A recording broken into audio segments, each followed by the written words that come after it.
ದಾವಣಗೆರೆ ಜಿಲ್ಲೆಯ ಹರಿಹರ ತಾಲೂಕಿನ ವಾಸನ ಗ್ರಾಮದ ಸರ್ಕಾರಿ ಗೋಮಾಳ ಜಮೀನಿನಲ್ಲಿ ದಂಧೆಕೋರರು ಅಕ್ರಮವಾಗಿ ಸಂಗ್ರಹಿಸಿಟ್ಟಿದ್ದ ಮರಳನ್ನ ಗಣಿ ಮತ್ತು ಭೂ ವಿಜ್ಞಾನ ಕಂದಾಯ ಇಲಾಖೆ ಹಾಗೂ ಪೊಲೀಸ್ ಸಿಬ್ಬಂದಿಯೊಂದಿಗೆ ಸ್ಥಳಕ್ಕೆ ಭೇಟಿ ನೀಡಿ ಮರಗಳನ್ನು ವಶಕ್ಕೆ ಪಡೆದುಕೊಂಡು ಪೊಲೀಸ್ ಇಲಾಖೆಗೆ ಹಸ್ತಾಂತರಿಸಲಾಗಿದೆ.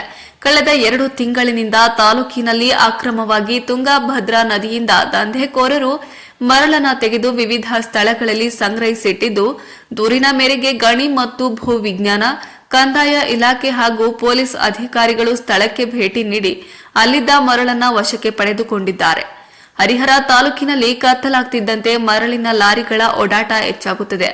ಅಧಿಕಾರಿಗಳ ಭಯವಿಲ್ಲದೆ ಮರಳು ದಂಧೆಕೋರರು ರಾಜಾರೋಷವಾಗಿ ಗಣಿ ಸಚಿವರ ತವರಿನಲ್ಲಿಯೇ ಅಕ್ರಮ ಮರಳು ದಂಧೆಗಳನ್ನು ನಡೆಸುತ್ತಿರುವುದು ನೋಡಿದರೆ ಹಲವು ಅನುಮಾನಗಳಿಗೆ ಕಾರಣವಾಗಿದೆ.